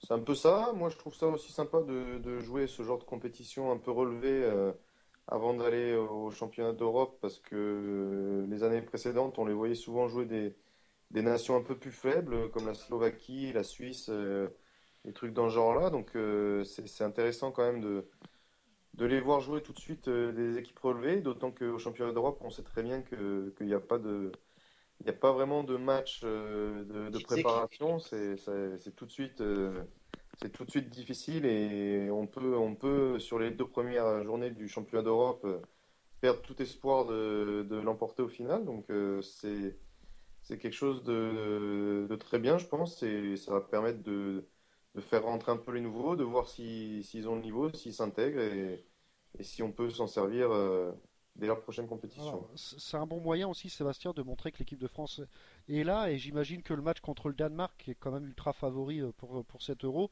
permettra peut-être d'avoir un petit avantage psychologique. Enfin, le Danemark, ils sont favoris, oui, déjà parce qu'ils jouent chez eux et surtout qu'ils veulent avoir une petite revanche après notamment la finale du mondial où ils étaient vraiment inexistants contre l'Espagne. Alors là, jouer chez eux, c'est clair que en plus c'est la dernière avec Wilbeck puisqu'on sait qu'il cédera sa place après à l'actuel entraîneur de Rhein-Neckar Gudmundsson. Donc c'est vrai que les Danois sont très archi favoris comme tu dis. Après, c'est vrai que la France, ça peut être un match vraiment intéressant puisque les Danois, à part l'absence de Mogensen qui revient de blessure et qui a été laissé à son club de Flensburg et Markussen qui sera absent pour 7 mois puisqu'il souffre d'une rupture du tendon d'Achille. Les Danois seront complets. Ça va vraiment être une belle opposition entre les Hansen, etc., quoi. Et surtout que ça va être une petite revanche de la finale du Mondial 2011, si on se souvient bien. Alors, donc cette équipe de France, on l'a dit, les matchs, est-ce que seront retransmis à la télévision, Sébastien, je pense, hein, j'imagine que sur Canal+ Sport, voire même sur Bein. Sur Bein, je pense, oui. Bon, j'ai pas encore regardé, je t'avoue, la programmation au jour d'aujourd'hui, mais normalement, il devrait être diffusé, oui, oui. Si le match de l'équipe de France ne sont pas diffusés, ce serait vraiment honte à notre paysage audiovisuel, alors. Ouais, bon, je pense qu'ils vont être diffusés. Souhaite, hein, si déjà ils n'ont pas diffusé l'équipe de France contre la Finlande, le Finlande-France, hein. On pourrait faire un effort pour les gars. Donc, je vous rappelle, la semaine prochaine, ce sera une émission un peu Le spéciale. Finlande-France est diffusé, je le vois là sur beIN Sport, moi. Oui, bien sûr, mais bon, je parle un peu par rapport à ceux qui m'ont dit de parler du fait que si t'as pas beIN Sport, tu peux pas voir le match, quoi. Ah ben Ouais, ça. C'est surtout par rapport à ça, Mika. Bon, après, c'était une boutade, mais c'est pour certains internautes et que des connaissances qui sont un peu, qui gueulent un peu quand on fait dépenser 11 euros pour un match de handball, alors qu'il y a d'autres chaînes sportives, quoi, qui en foutent pas une. Voilà, les termes exacts. Bon, bah, de toute façon, si vous voulez voir l'équipe de France sur une chaîne non payante, il faudra qu'elle soit en finale, voire en demi-finale, ça sera peut-être sur France 2. Donc, on a l'habitude hein, de ça. Je vous rappelle que la semaine prochaine, on fera une émission un peu spéciale équipe de France. On essaiera d'avoir quelques joueurs français. Donc, si vous étiez là en début d'émission, vous avez compris la question de Maxime Derbier qui risque de poser quelques petits soucis à la personne qui va la recevoir. Donc, ça va être sympathique cette spéciale équipe de France en espérant voir des beaux matchs. Donc voilà, un petit mot sur l'équipe de France féminine également, Sébastien, je crois, qui pareil, ils sont réunis. Comment ça s'est passé les premières d'Alain Porte? Bah, écoute, les premières d'Alain Porte et de Philippe Carrara aussi, je tiens à le préciser, qui sont les deux nouveaux chefs de l'équipe de France. Bah, ça s'est bien passé, hein, victoire contre la Slovaquie et large victoire en Finlande. Bon, pour les puristes, ça a été un peu moins abouti parce qu'il y a pas mal de déchets, notamment en attaque, mais globalement que du positif avec des jeunes qui montent, etc. Donc, pour l'instant, toujours épaulé d'Edina Canto et Aude Paul Benoît. Donc. Des certains cadres, à part Alison Pino qui était blessé, qui n'était pas là, mais sinon les cadres ont été présents, que ce soit les Darleux, les No, etc. Et puis Alain Porte a fait tourner ses joueuses, et puis ça s'est très très bien passé. Là, elles ont vraiment de grandes chances de finir au prochain championnat d'Europe. Donc, Sur l'autre match, si je peux me permettre, la Slovaquie a battu l'Islande. L'Islande qui avait fait un festival aussi contre la Finlande, donc ça, on va dire, ça se voit. C'est la France devrait finir, si elle fait pas de bêtises, largement en tête. alors, ne vous inquiétez pas, on en parlera plus longuement dans l'émission de mercredi, El Sport, hein, donc avec Nila Kanto notamment, on en parlera de cette équipe féminine dirigée, tu l'as dit, par Alain Porte notamment. Il est 21h12, je pense qu'on a le temps de parler un peu de championnat étranger. Ouais, vite fait, je peux juste faire une petite parenthèse, vite fait, pour le mondial masculin 2019, puisque l'IHF a décidé quel pays allait organiser le mondial masculin. C'est le Danemark et l'Allemagne qui conjointement vont organiser ce championnat du monde avec déjà les villes qui ont été choisies, Cologne, Hambourg, Mannheim, Berlin, etc. Les villes aussi danoises avec une finale qui sera jouée à Copenhague. Eh oui, effectivement, donc ça c'est important aussi. Ça va être une belle fête. Hein. Ils organisent l'Euro, ils vont organiser le mondial. Ah bah en ils font. 2019. Ouais, bah ils ont. C'est ça, voilà, c'est ça. Puis, donc ça veut dire que si, pour ceux qui ont la chance d'aller au Danemark, en 2019, ils ne seront pas dépaysés. Ouais. Donc ouais, c'est important quand même. Hein. Donc ça va être une belle fête du handball au niveau de l'Allemagne, avec des belles salles. Ça va être un excellent mondial, ça, Michael. Bah Normalement, oui, oui, bon, je pense pas qu'on va en parler maintenant, c'est en 2019, mais ouais, c'est vrai. ce sera sympa. Ouais. Les salles devraient être pleines, hein. Si c'est comme en 2007, hein, ça vaudra le déplacement. Alors il y a eu aussi des élections. Hein. Alors ça, je vous dis texto. Alors c'est les élections ont eu ce week-end à Doha à l'occasion du 34e congrès ordinaire de la Fédération internationale de handball. Plusieurs postes occupés par des Français ont été renouvelés.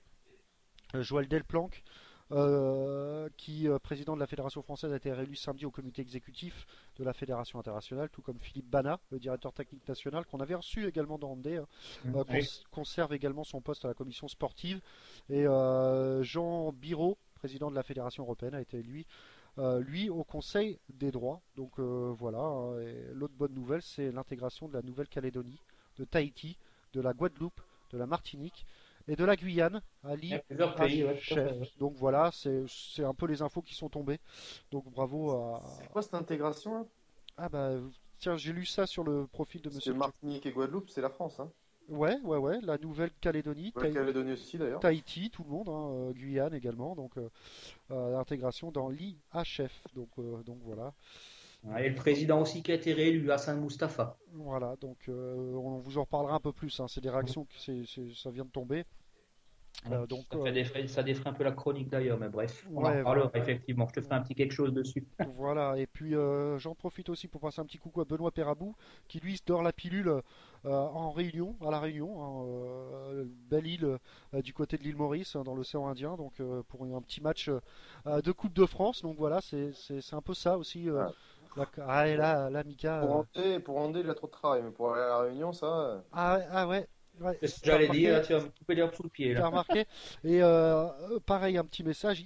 Benoît devait commenter le match qui a lieu samedi à 22h30. C'était Logrono qui se déplaçait, je ne sais plus où, À Guadalajara. à Guadalajara. Voilà, bah, le match, il n'a pas eu lieu. Enfin, le match a eu lieu, mais la retransmission n'a pas eu lieu pour des problèmes techniques du côté de ma chaîne sport. Donc voilà, je vous avais pubé ça, mais rupture de faisceau. Voilà ce que les infos C'est que j'ai. Barcelone qui a été diffusé à la place. Voilà. Donc voilà, ça arrive pas qu'à Rondé, hein. Même ma chaîne sport a des problèmes techniques. Alors pauvre Benoît, il porte la poisse, on a l'impression.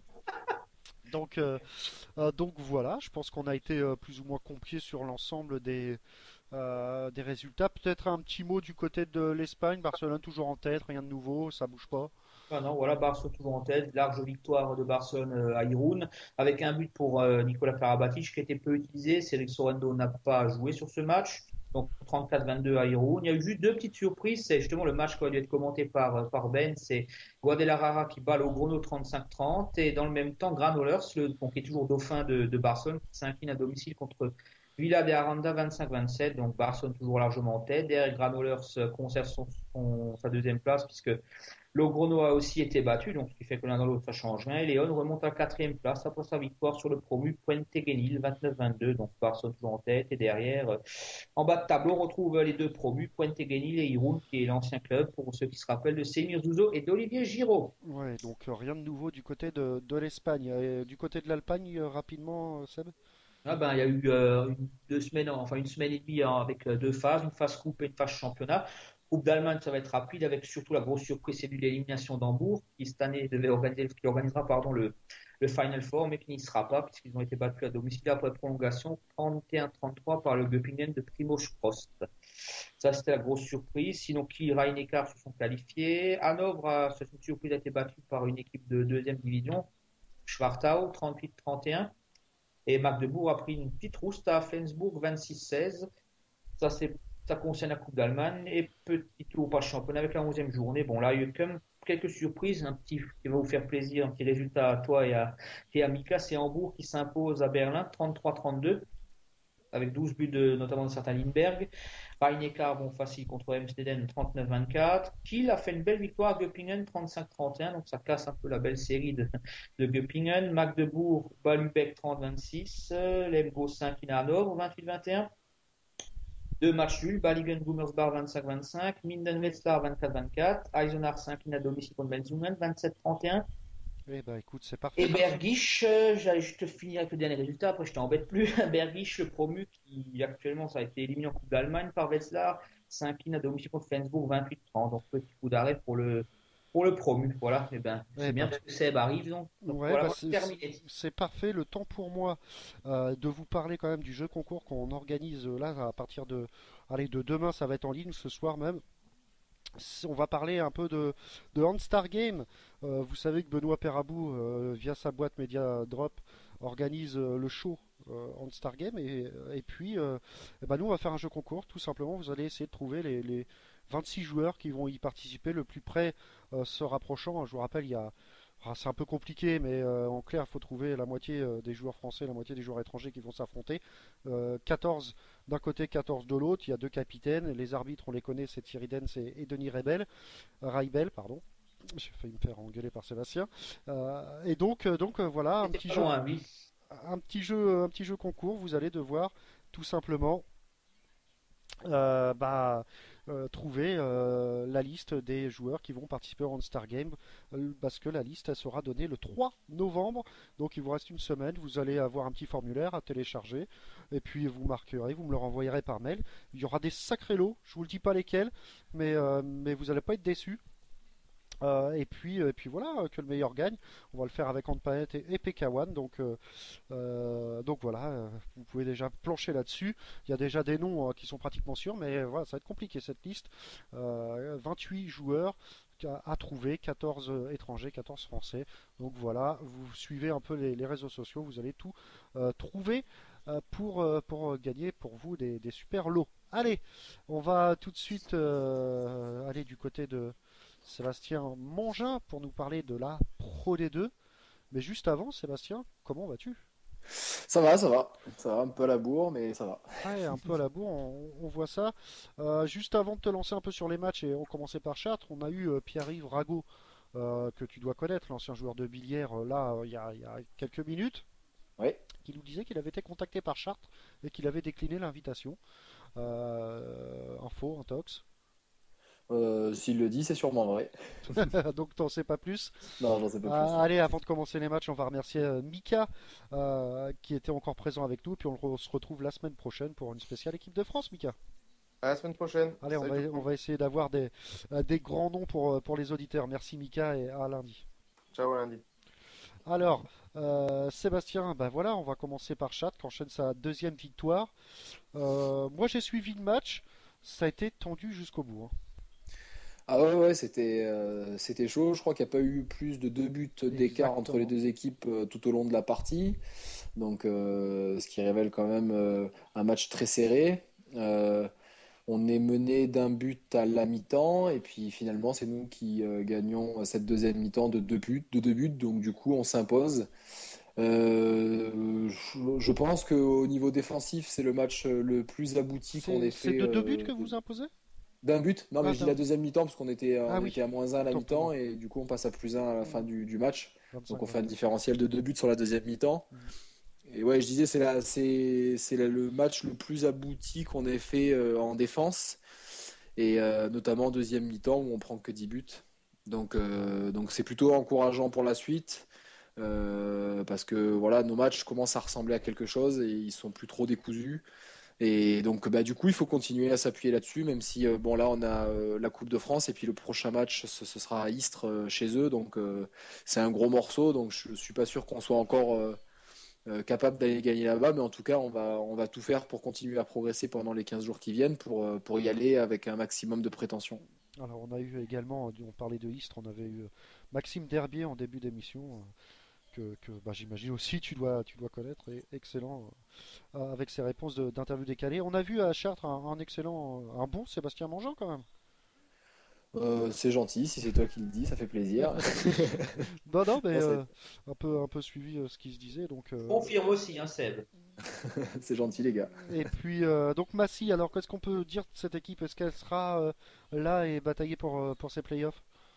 Oui, oui, je pense que c'est une équipe qui est très solide, qui est encore une fois bien emmenée par son entraîneur, avec des joueurs qui sont à l'écoute au niveau des variations autant défensives qu'offensives et qui donc du coup s'adaptent très bien au jeu de l'adversaire et essayent de faire des jeux son adversaire, un peu comme on l'avait dit la saison dernière.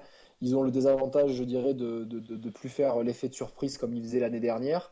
Maintenant, les équipes sont prévenues, donc du coup, voilà, on s'attend un petit peu moins, enfin, on s'attend un petit peu plus à leur style de jeu.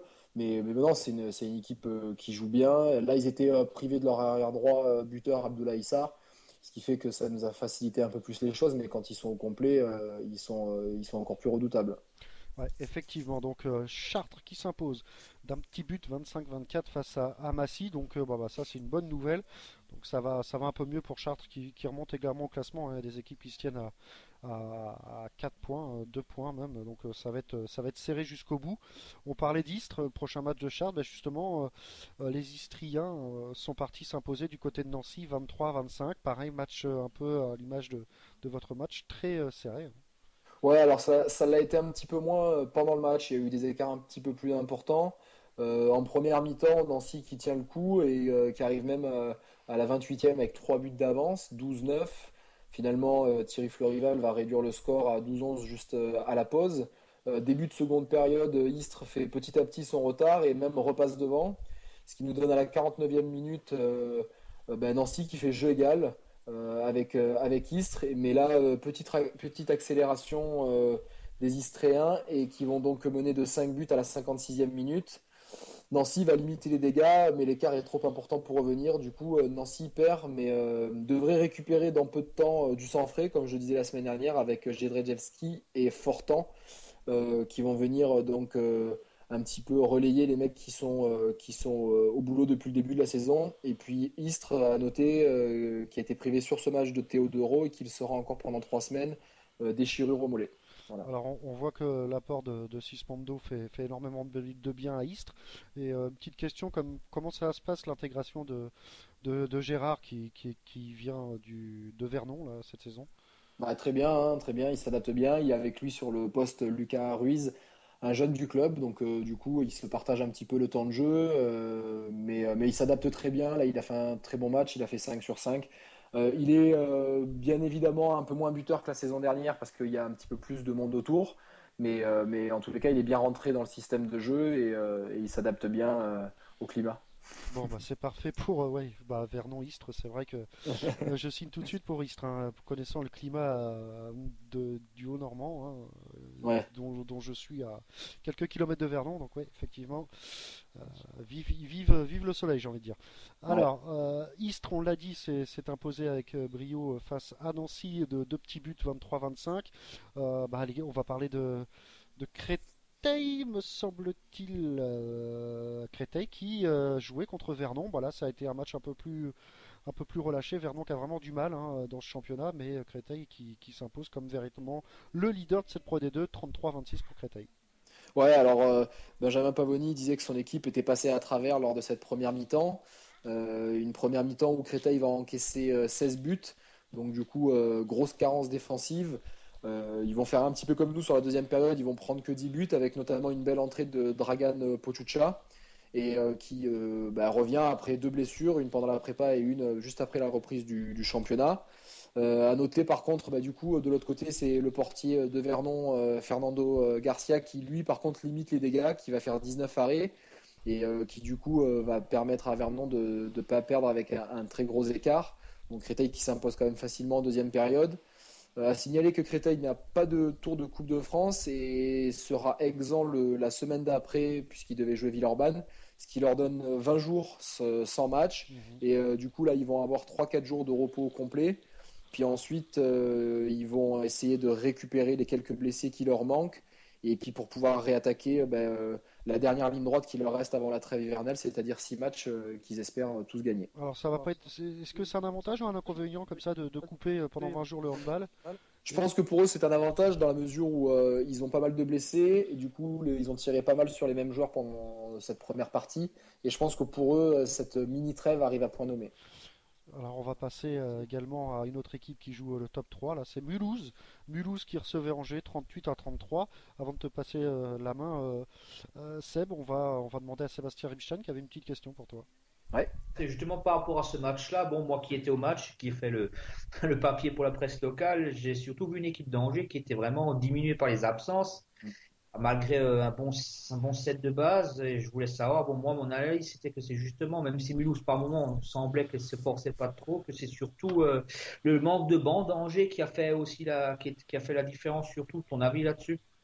Ouais, là je suis en plus, moi je suis assez bien placé pour te répondre dans la mesure où on a joué contre Angers la semaine juste avant et effectivement on gagne ce match nous disons à partir de la 45e minute, hein, donc du coup effectivement le manque de rotation pèse énormément au niveau des organismes pour les joueurs d'Angers. À signaler aussi, comme je voulais le dire là sur la description du match d'Angers, l'absence de Ilisha Komnenovic, le portier d'Angers qui fait vraiment un super boulot. Et bon, avec tout le respect que j'ai pour le gardien Jaumin qui est là à l'heure actuelle, c'est pas le même niveau. Donc du coup, fait ce qu'il pouvait, on va dire. Voilà, exactement. Et là, on voit, donc nous, on a mis 36 buts la semaine dernière, la Mulhouse qui met 38 buts. Angers qui arrive quand même à en mettre 33, donc je pense qu'ils font ce qu'il faut. Mais là, à l'heure actuelle, ils sont trop friables au niveau défensif. Ils prennent trop de buts pour gagner des matchs, surtout contre des grosses cylindrées. Donc c'est difficile pour eux. Ils ont des blessés longue durée, Darik, ils ont eu là Komnenovic plus Sako blessé, donc ça leur diminue les rotations et c'est ce qui fait qu'ils perdent leur match et là en l'occurrence Mulhouse aussi. Ouais.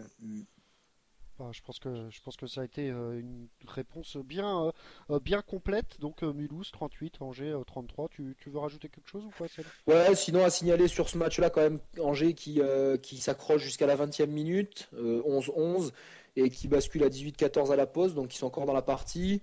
Brahimi Guiri qui fait rentrer Jacob Lefant en deuxième période, qui du coup fait une très bonne rentrée avec 13 arrêts et qui du coup va appuyer un petit peu plus sur la supériorité que Mulhouse avait déjà. Mais comme je disais précédemment, Angers qui s'accroche toujours avec courage et abnégation, mais qui est privé de certains titulaires indispensables et qui du coup ne peuvent pas faire beaucoup mieux à l'heure actuelle. Ouais, effectivement. Donc Mulhouse pareil, hein, qui est bien lancé pour ces playoffs. Une autre équipe également, qui est également une ancienne de LNH. On en a parlé avec Pierre-Yves Rago notamment, et ces fameuses équipes de Billère. Billère, oui. Billère, ouais. Qui s'incline, et ça c'est une petite surprise face à Valence à domicile 26-28.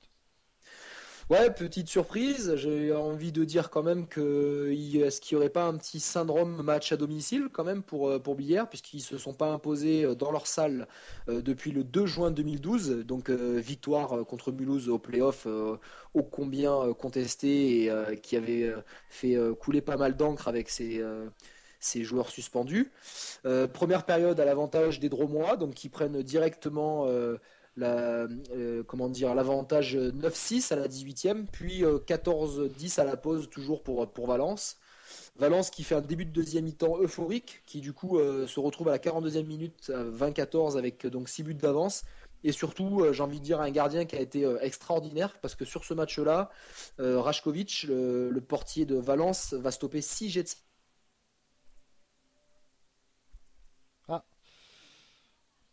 Ah, je crois qu'on a perdu Seb. Est-ce que tu m'entends, toi, Sébastien Ripstein?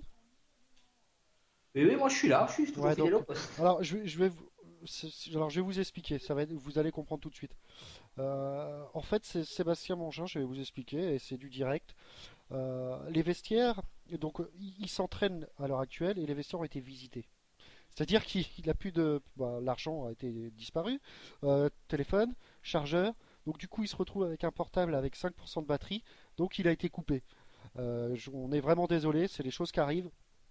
Et de toute façon, vous allez pouvoir retrouver ça dans l'Eco Republica, par exemple. Donc voilà, c'est un peu ballot. Mais c'est la vérité, il est arrivé un peu à l'arrache, à la bourre, voilà, tout simplement les vestiaires visités du côté de Chartres, donc l'argent volé, les téléphones, les batteries, les chargeurs, enfin voilà, c'est du direct. Donc du coup, le pauvre Sébastien avait encore 5% de batterie et ben, j'imagine que là, à 21h30, il nous disait 3% de batterie, donc du coup, plus de batterie et on peut aisément comprendre. Mais c'est pas grave, nous on va pas faire aussi bien que lui. Mais on va essayer de compléter un peu et finir un peu cette Pro D2. Et pour les sets de la JPH et la LNH, vous allez les retrouver comme d'habitude via le site de la JPH.fr. Pas de soucis. Donc voilà, c'est un peu des choses servies et je trouve ça complètement ridicule et dégueulasse d'aller visiter les vestiaires, hein, Sébastien. Eh oui, c'est les aléas du direct, hein, mais c'est vrai que c'est bon. C'est comme ça, hein, c'est vrai que je suis comme toi, le geste est complètement débile, voire, je ne dirais pas d'autres termes, mais c'est comme ça. C'est notre société actuelle. Voilà. Donc voilà, vous savez en avant-première qu'il y a eu un acte de vandalisme du côté de la Halle Cochet. Vestiaire visité, perte d'argent, de portefeuille, enfin voilà. Tout ce qui fait vraiment chier pour une soirée de merde, hein, tout simplement pour Sébastien Mangin et toute l'équipe de Chartres. Alors, il est bon, il nous rappelle, on y va. Ah, on a retrouvé Sébastien Mangin. Ouais, Ah, donc désolé. je sais pas comment tu as réussi à faire. Pas de soucis. Je me suis reconnecté, donc désolé, hein, j'ai plus de batterie, j'étais un peu à l'arrache, je suis arrivé en retard de l'entraînement, donc voilà. Bah, Donc, on a un désolé peu, pour ce contretemps. voilà, on a un peu expliqué les problèmes qu'il y a eu du côté de la Halle Cochet. Ouais, voilà. Donc vous allez retrouver ça dans les cours républicains, on va pas s'étendre là-dessus, c'est pas du handball, mais bon, c'est juste un peu dégueulasse, quoi. Donc Ouais. j'espère qu'il y aura, j'espère que vous allez retrouver un peu tous vos biens que vous avez perdus. Quoi qu'il en soit, on parlait de Billière-Valence, et t'allais Ouais. nous parler de...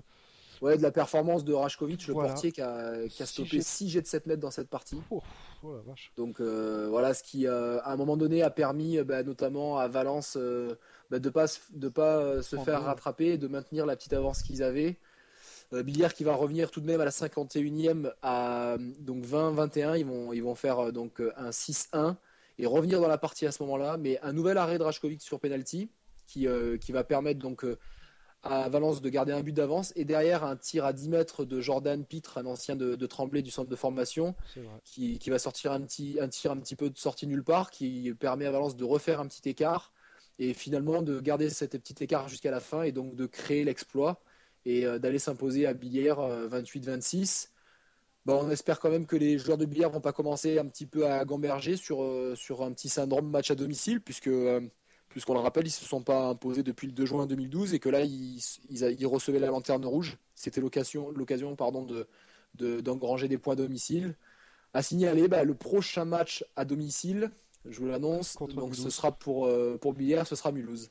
Et donc là, autant dire Donc que... un Billière-Mulhouse, donc est-ce qu'ils vont réussir à boucler en s'imposant une nouvelle fois et donc sur ce match aussi important, affaire à suivre, ce sera un des matchs à suivre de la prochaine journée de championnat. Et si je ne m'abuse, le dernier Billière-Mulhouse s'est très très mal passé avec des incidents en fin de match, une Tout à fait. bagarre Un générale. match avec des joueurs suspendus, Olivier Alfred, entre autres.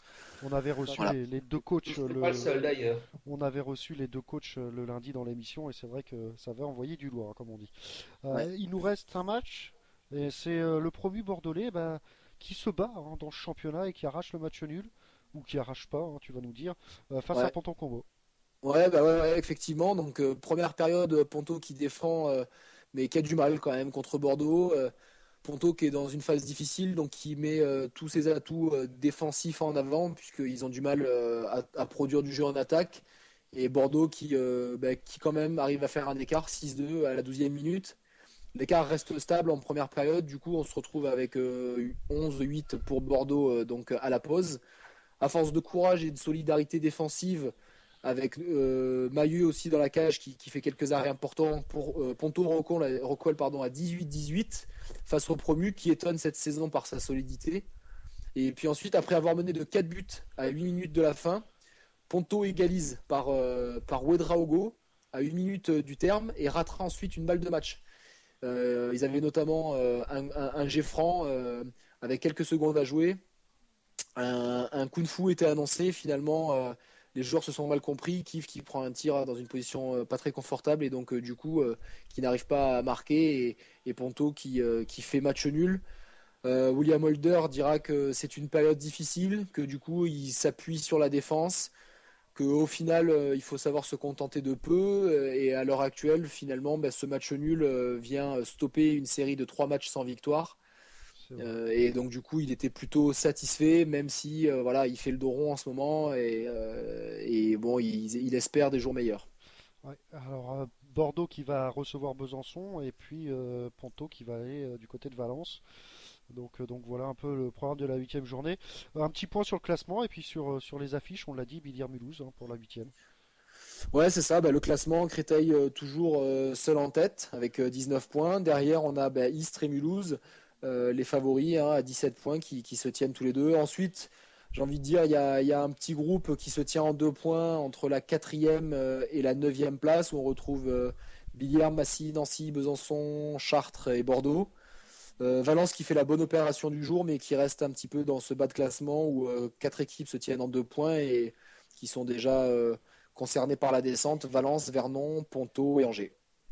Donc voilà, je pense qu'on a été bien complet sur la Pro D2. Il reste quand même le set de la JPH que vous allez pouvoir retrouver sur la jph.fr également sur Andé. Je serais curieux de savoir qui t'a mis comme gardien parce qu'il y a 2 bonnes perfs. Alors pour la Pro D2, on va commencer par l'ailier gauche, Alexis Jalamion qui fait son retour après quelques semaines d'absence dans le set de la semaine, donc avec 8 buts. Sur le poste d'arrière gauche, Yann Roby de Valence qui fait 7 sur 10 et donc qui participe à l'exploit de Valence à Billère. Sur le poste de demi-centre, c'est la 2e semaine il me semble consécutive, donc Benjamin Desgrollards de Massy qui nous a fait mal, 7 sur 14. Sur le poste d'arrière droit, Marco Kogianin de Ponto qui n'a pu empêcher le match nul de son équipe à domicile contre Bordeaux, 6 sur 8. Justement, Bordeaux, on en reparle à l'aile droite avec Sylvain Kiefer qui une nouvelle fois s'illustre sur son aile droite, 8 sur 9. Au poste de pivot, un joueur que j'apprécie, j'ai eu la chance de jouer avec lui à Tremblay, Iker Serrano de Mulhouse, poste de pivot qui fait 5 sur 5, un sans faute, il attrape tous les ballons. Et enfin, donc ça a été très compliqué au niveau des postes de gardien. Cette fois-ci, je me suis fié au nombre d'arrêts cette semaine. Donc c'est le portier de Vernon, Fernando Garcia, qui a réalisé 19 arrêts et qui donc du coup est dans le set de la semaine. Au détriment notamment de Rajkovic qui avait fait aussi une super partie et notamment ses 6 pénaltys arrêtés. Ouais, effectivement, donc c'était un peu fallait choisir de toute façon. Et écoute, on va passer au set de la JPH côté LLH. Ouais, tout à fait. Donc sur le poste d'ailier gauche, Raphaël Cocheteux de Saint-Raphaël, 8 sur 9. Le poste d'arrière gauche, Michael Hansen du PSG, 10 sur 14. Au poste de demi-centre, Stojanovic, Lexois, 10 sur 13.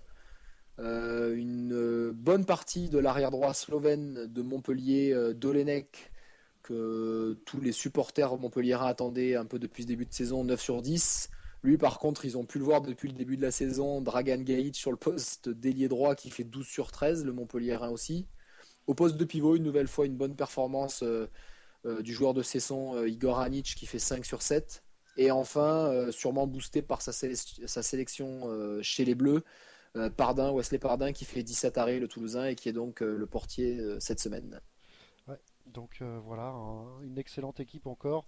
Donc Wesley Pardin, le néo international, qui a rejoint tous ses coéquipiers pour la Golden League côté équipe de France. Eh ben écoute, Sébastien, on va pas te retenir plus longtemps. Ouais, Voilà, c'était une soirée un peu mouvementé. mouvementée, on va dire comme ça. J'espère qu'il n'y a vraiment pas eu trop de vols et j'imagine que les iPhones et tout le bordel ont dû disparaître.